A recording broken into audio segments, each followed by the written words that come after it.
ఓం శ్రీమాత్రే నమః. అందరికీ నమస్తే అండి. Welcome back to Lakshmi home maker double nine ఛానల్కి స్వాగతం అండి.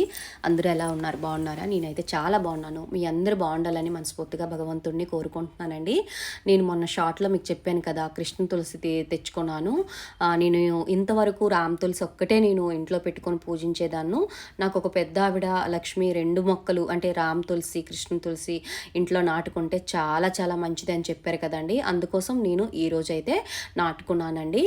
అయితే తులసి ప్రత్యేకంగా హిందూ సాంప్రదాయాల ప్రకారం, హిందూ ధర్మం ప్రకారము ప్రతి హిందువుల ఇంట్లో తులసి అనేది పూజించబడాలండి. చాలామంది మాకు ఆచారం లేదు, మా అత్తయ్య పూజించలేదు, మేము కూడా పూజించకూడదు, మా ఇంట్లో తులసమ్మను పూజిస్తే మాకు కలిసి రావట్లేదు, రోజు తులసమ్మను పూజిస్తే మా తులసమ్మ నిద్రపోతుంది, మాకేదో జరిగిపోతుంది అని చాలామంది అనుకుంటారు. ఎట్టి పరిస్థితిలో తులసి కోట ఇల్లు లేనిది అంటే శ్మశానంతో సమానమని మనకి పురాణాలు చెప్పబడ్డాయి. ఏ ఇంట్లో అయితే తులసిని ప్రతినిత్యము పూజ చేసి అంటే పూజ చేస్తారో, దీపారాధన చేసి వాళ్ళ ఇంట్లో అపమృత్య దోషాలనేవి తొలగిపోతాయి. అష్టైశ్వర్యాలతో తాగుతామండి. తులసికి అంత ప్రాముఖ్యత ఉందండి. తప్పకుండా మీరు ఇలాంటి అపోహాలు ఏమీ పెట్టుకోకుండా చక్కగా తులసి అమ్మను తెచ్చి ఇంట్లో చక్కగా మీరు పూజ చేసుకుంటే చాలా మంచిదండి. సరే, అయితే తులసమ్మని ఏ దిక్కుని పెట్టుకోవాలి అనేది ఈ వీడియోలో మనం తెలుసుకుందామండి. చాలామంది నేను తులసి కోసం చాలా వీడియోస్ పెట్టాను. అలాగే షార్ట్లో కూడా మన తులసి గుబురుగా పెరగాలంటే ఏం చేయాలనేది కూడా కొంచెం వైరల్ అవుతుంది.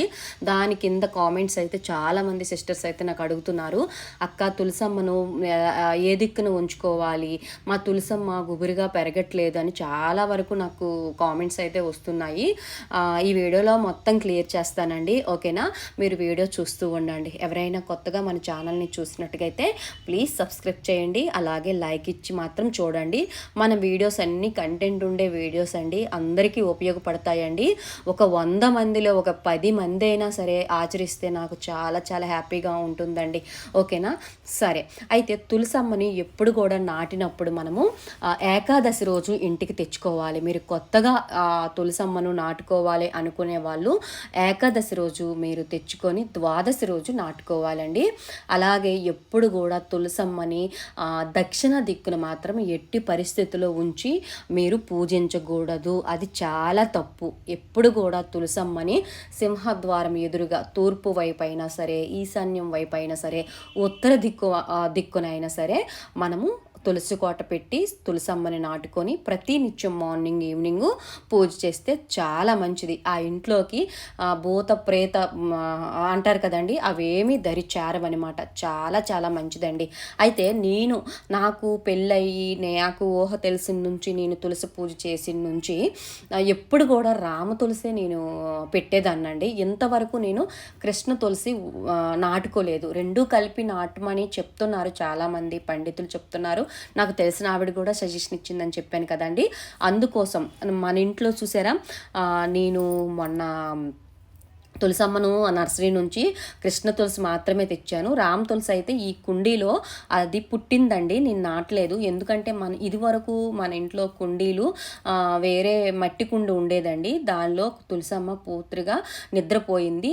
అలాగే మారేడు చెట్టు కూడా ఆకులన్నీ రాల్పేసిందండి, ఉసిరి చెట్టు కూడా ఆకులన్నీ రాల్పేసింది. అవన్నీ తీసి టెర్రస్ పైన అయితే పెట్టేశానండి. నేను ఈ ఒక్కటే నేను ఆ కుండీలో అంటే తులసి పుట్టిందండి, దాన్నే నేను ఇప్పుడు పూజించుకుంటున్నాను.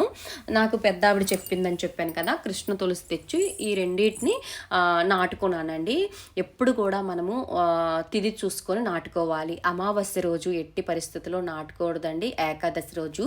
అలాగే గ్రహణం సమయంలో అసలు నాటకూడదండి, ఓకేనా? బుధవారం నాటుకోవచ్చు, శనివారం నాటుకోవచ్చు, అలాగే శుక్రవారం కూడా ఒక్కొక్క ప్రదేశంలో నాటుకోవాలని చెప్తూ ఉంటారు. నేనైతే శుక్రవారం ఎప్పుడూ నాటుకోలేదండి. లక్ష్మీవారం కానీ, బుధవారం కానీ, అలాగే శనివారం కానీ ఇలా నాటుతుంటాను. అంటే మనం తిథులు చూసుకోవాలి, ఆ రోజు అమావాస్య ఉందా లేదా, అలాగే ద్వాదశి గడియలు ఉన్నాయా లేవని చూసుకోవాలి మనము. ఎప్పుడు కూడా ఏకాదశి రోజు మాత్రం నాటొద్దు. అలాగే చాలామంది ఆదివారం కూడా అమ్మవారికి అదే తులసి కోట తులసమ్మని తెచ్చి నాటుతూ ఉంటారు. ఆదివారం ఎట్టి పరిస్థితుల్లో నాటకూడదండి, ఓకేనా. అయితే ఇక్కడ నేను తులసమ్మని తెచ్చాను కదా, చక్కగా తులసమ్మని తెచ్చి మనము ఎప్పుడు కూడా తులసమ్మని నాటేటప్పుడు 2 తెచ్చుకోవాలి.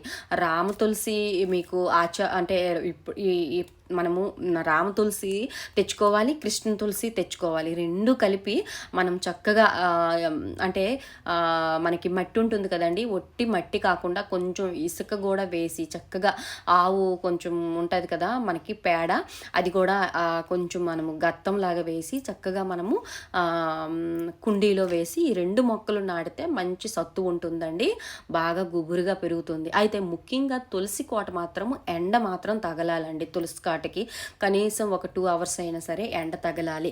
చాలామంది అక్క మా ఇంట్లో తులసి కోట ఉంది, మాకు తులసి అమ్మ మీలాగా గుబురుగా రావట్లేదు, గుబురుగా రావాలంటే ఏం చేయాలక్క అని అడుగుతున్నారు. అలాంటి వాళ్ళకి ఏం చెప్తున్నానంటే ఎండ అయితే కంపల్సరిగా తగలాలి. అలాగే మన ఇంట్లో వాళ్ళు అందరూ తులసమ్మని ఎలాగబడితే అలాగా తాకకూడదు అనమాట. చాలామంది బాల్కనీలో ప్లేస్ లేక పెడుతూ ఉంటారు కదండి, పిల్లలు తీయడం కానీ, అలాగే ఎవరైనా సరే హఠాత్తుగా వచ్చి అది ముట్టడం కానీ ఇలా చేస్తే తులసమ్మ చాలా పవిత్రమైనది కదండి, తొందరగా నిద్రపోయే అవకాశాలు ఉంటాయి. కొంచెం పవిత్రంగా ఉంచుకోవాలన్నమాట, అంటు ముట్టు తగలకుండా చూడాలి. మనం ఎప్పుడైనా సరే మనము పుట్టుకి అంటే ఎవరైనా డెలివరీ అయ్యేటప్పుడు చూసుకొని వస్తాం కదా, అలాంటప్పుడు కూడా అమ్మకి తాకకూడదు. అలాగే ఎవరైనా చనిపోయేటప్పుడు కూడా మనం సడన్గా వచ్చేటప్పుడు ఆ గాలి కూడా ఎవరి దగ్గరికైనా వెళ్ళి మనం వచ్చేటప్పుడు ఆ గాలి కూడా తాకకూడదు. మనం మెన్సెస్ అయ్యేటప్పుడు పీరియడ్స్ వచ్చేటప్పుడు కానీ మనం తాకకూడదండి. కొంచెం పవిత్రంగా ఉంచుకుంటే మనకి తులసమ్మ అనేది నిద్రపోకుండా ఉంటుందన్నమాట. అలాగే ఎక్కువ వాటర్ అయితే వేయొద్దండి, ఎందుకంటే తులసమ్మకి ఎక్కువ వాటర్ అయితే వేయకూడదు. కొంచెం రాగి చెంబుతో నీళ్ళు తీసుకొని వెళ్ళి కొంచెం అమ్మవారికి సమర్పిస్తే సరిపోతుంది. ఎక్కువ పోసామనుకోండి అప్పుడు కూడా తులసమ్మ నిద్రపోయే అవకాశం ఉంటుంది ఫ్రెండ్స్, ఓకేనా.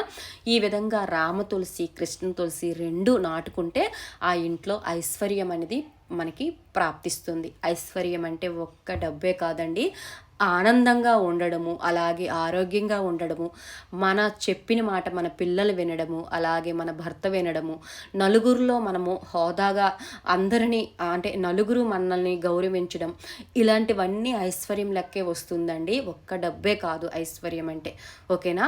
ఈ విధంగా అయితే చాలామంది నాటిన తర్వాత అలాగే వదిలేస్తారు. నాటిన వెంటనే అమ్మవారికి కొంచెం నీరు పొయ్యాలి. నీరు పోసిన తర్వాత తప్పకుండా పూజ అయితే చెయ్యాలి. ఇగోండి చక్కగా నేను ఆ అమ్మవారికి అంటే కుండీలో ఒక పక్కన తులసమ్మ ఉంది కదా, రామ తులసి పక్కనే ఇంకొక తులసి కూడా నాటి చక్కగా పూజ చేసి హారతి ఇచ్చాను ఫ్రెండ్స్, ఓకేనా. ఈ వీడియో మీకు నచ్చితే లైక్ చేసి షేర్ చేయండి.